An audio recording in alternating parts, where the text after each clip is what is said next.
जब हमारे लिए कोई लड़ नहीं रहा है, किसी भी पार्टी किसी भी नेता को वोट नहीं देना है, नोटा बटन दबाना है। नमस्कार दोस्तों, मैं दिलीप कुमार। दोस्तों, इस लोकसभा चुनाव में किस पार्टी को या किस नेता को या किस गठबंधन को वोट दें, यही सवाल हमसे बहुत सारे अभ्यर्थी फ़ोन करके, बहुत सारे नौजवान फ़ोन करके पूछ रहे हैं पिछले कुछ दिनों से।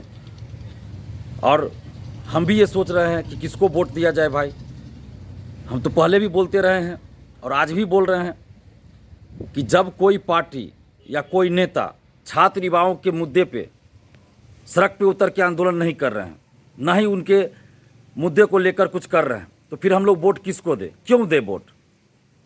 जब हमारे लिए कोई लड़ नहीं रहा है, जब हमारे मुद्दों को कोई उठा नहीं रहा, तो क्यों हम वोट दें किसी को? अभी TRE 3 का पेपर लीक हुआ। बड़े बड़े शिक्षा माफिया, जो बड़े बड़े कोचिंग संचालक इसमें संलिप्त है, बड़े बड़े अधिकारी हैं, बड़े बड़े नेता हैं, सबको बचा लिया गया। बिहार के एक भी नेता का नाम बताइए जो सामने आकर इसके लिए बोल रहे हो कि बड़े बड़े शिक्षा माफियाओं पर कार्रवाई होनी चाहिए, सड़क पे उतर के कभी आंदोलन किए हो या कोई प्रेस कॉन्फ्रेंस किए हो। इस पर एक भी नेता बिहार का आपको नहीं मिलेगा। इससे पहले सिपाही भर्ती का पेपर लीक हुआ, BSSC CGL 3 का पेपर लीक हुआ, 67वीं BPSC का पेपर लीक हुआ, दरोगा का पेपर लीक हुआ। क्या बिहार का कोई भी एक नेता सड़क पे आके आंदोलन किए? कोई नेता आंदोलन नहीं किए, कोई पार्टी आंदोलन नहीं किया। तो फिर हम वोट किसको दें? डोमिसाइल, जब BPSC TRE 1 में डोमिसाइल लाया गया था तो सभी को खुशी हुई, हम लोग भी खुश हुए कि चलो डोमिसाइल लाया गया। बहुत लोग उसका श्रेय लेने लगे, नेता लोग, कि हम डोमिसाइल लाए हैं, बिहार के अभ्यर्थियों के हित में ये कर रहे हैं। और 5-7 दिन या 10 दिन फॉर्म भराया होगा और बीच में अचानक डोमिसाइल हटा दिया गया। और उस समय जो शिक्षा मंत्री थे उन्होंने क्या कहा कि बिहार में योग्य अभ्यर्थी नहीं मिल रहे थे, इसलिए बिहार से बाहर के लोगों को मौका देने के लिए डोमिसाइल हटाया गया। और बहुत से लोगों ने, बहुत से नेताओं ने इनके बयान का समर्थन किया था।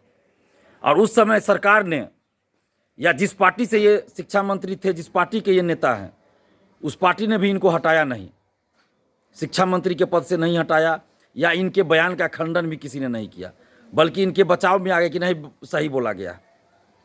उस समय जो लोग विपक्ष में थे वो लोग कह रहे थे कि डोमिसाइल लागू होना चाहिए। आज वही लोग सरकार में आ गए तो TRE 3 में डोमिसाइल क्यों नहीं लागू किए? यानी कि विपक्ष में रहने के बाद कुछ कुछ बोल देंगे सब, लेकिन जब सरकार में आएंगे तो कुछ नहीं करेंगे।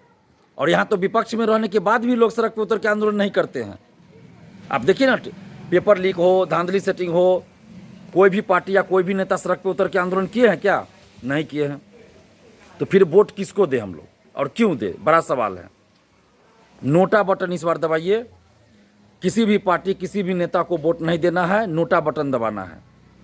चुनाव का बहिष्कार भी नहीं करना है, नेताओं का बहिष्कार करना है। चुनाव का बहिष्कार अलग चीज़ हो गया कि मतलब वोट देने ही नहीं जाएंगे, तो चुनाव का बहिष्कार नहीं करना। हम लोग जिस तरह कहा गया कि बिहार में योग्य अभ्यर्थी नहीं है इसलिए हम डोमिसाइल हटा रहे हैं और बाहर के अभ्यर्थियों को मौका दे रहे हैं, उसी तरह आपके घर, आपके गांव, आपके मोहल्ले, आपके शहर, कोई भी नेता अगर वोट मांगने जाए तो सीधा बोलिए कि कोई योग्य नेता हमारे नज़र में नहीं है, इसलिए हम किसी को वोट नहीं देंगे। और आप लोग बिहार से बाहर जाकर वोट मांगिए, यूपी जाइए, झारखंड जाइए, MP, राजस्थान, दिल्ली, जहाँ जाना है जाइए, वहाँ जाकर वोट मांगिए। बिहार में वोट मत मांगिए, क्योंकि उस समय तो कोई नेता हम लोग के लिए नहीं लड़े। जो विपक्ष में थे आज सरकार में, फिर भी डोमिसाइल लागू नहीं किए, और जो उस समय सरकार में थे उन्होंने डोमिसाइल हटाया। तो फिर हम वोट क्यों दें किसी को? इसलिए जो कोई भी नेता जो भी हो, किसी भी पार्टी का हो, अगर वोट मांगने आए तो सीधा उनसे सवाल कीजिए कि बिहार से डोमिसाइल हटाया गया, टीचर बहाली में आप क्यों नहीं उस समय बोले? डोमिसाइल हटाया गया, आप चुप क्यों थे? तो आप वोट मांगने भी बिहार से बाहर जाइए। जब पेपर लीक होता है, धांधली सेटिंग होती है, बिहार के नौकरियों में 70 से 80% सीटें बेच दी जाती है, तो बिहार का कोई नेता क्यों नहीं बोलते हैं उस पर? तो हम वोट क्यों दें आपको? एकदम इस बार नोटा बटन दबाना है। समस्तीपुर लोकसभा क्षेत्र को छोड़कर बाकी सभी जगह बिहार में नोटा बटन दबाइए। और समस्तीपुर लोकसभा क्षेत्र में क्या करना है उस पर हम लोग अभी सोच विचार कर रहे हैं, क्योंकि आप सबको पता है कि अशोक चौधरी जी ने क्या कहा था कि BPSC TRE 3 का पेपर लीक का कोई मामला नहीं है, जबकि आर्थिक अपराध इकाई जांच करके रिपोर्ट दे चुकी थी कि पेपर लीक है। उसके बाद मंत्री है ये और बोल रहे हैं कि कोई पेपर लीक का मामला नहीं है, और उस अपनी बेटी को लड़ा रहे हैं, समस्तीपुर से चुनाव लड़वा रहे हैं लोजपा के टिकट पे। लोजपा रामविलास यानी चिराग पासवान जी की पार्टी से लड़वा रहे हैं। तो आप लोग समझ सकते हैं किस स्तर का खेल चल रहा है। तो इसलिए समस्तीपुर लोकसभा क्षेत्र से अशोक चौधरी की बेटी शांभवी चौधरी को हराना है। ऐसे लोगों को हराना जरूरी है। तो इसलिए उस पर हम लोग विचार कर रहे हैं कि क्या किया जाए। लेकिन बाकी बिहार की सभी लोकसभा क्षेत्रों में इस बार आप लोग नोटा बटन दबाइए और यूथ पावर, स्टूडेंट पावर दिखाइए। जो भी लोग, चाहे स्टूडेंट्स हो, युवा हो, अभिभावक हो, शिक्षक हो, बुद्धिजीवी हो, जो भी हैं आप, आम जनता, जो भी भ्रष्टाचार के खिलाफ है, जो भी धांधली सेटिंग पेपर लीक के खिलाफ है, जो भी चाहते हैं कि बिहार के सरकारी नौकरियों में पारदर्शिता लाई जाए, जो भी चाहते हैं कि बिहार के सरकारी नौकरियों में मेधावी स्टूडेंट्स का ईमानदारी से नौकरी लगे, पैसा पैरवी पे नौकरी बंद हो, जो भी चाहते हैं कि भ्रष्टाचार खत्म हो, उन सभी से हम आग्रह कर रहे हैं कि इस चुनाव में नोटा बटन दबाइए और इन नेताओं को बताइए कि हम लोग आप लोग के झांसे में अब नहीं आने वाले हैं। एक दूसरे पे आरोप प्रत्यारोप करेंगे, जब चुनाव का समय आएगा तो साथ में गलबहियाँ करेंगे और चुनाव लड़ेंगे और अपने अपने परिवार को सिर्फ आगे बढ़ाएंगे। सभी पार्टी का वही हाल है, अपने अपने परिवार को सिर्फ आगे बढ़ा रहे। कोई बेटा को, कोई बेटी को, कोई दामाद को, कोई बहू को, कोई बेटी को टिकट दे रहे हैं। बाकी पार्टी में और कोई लोग नहीं है।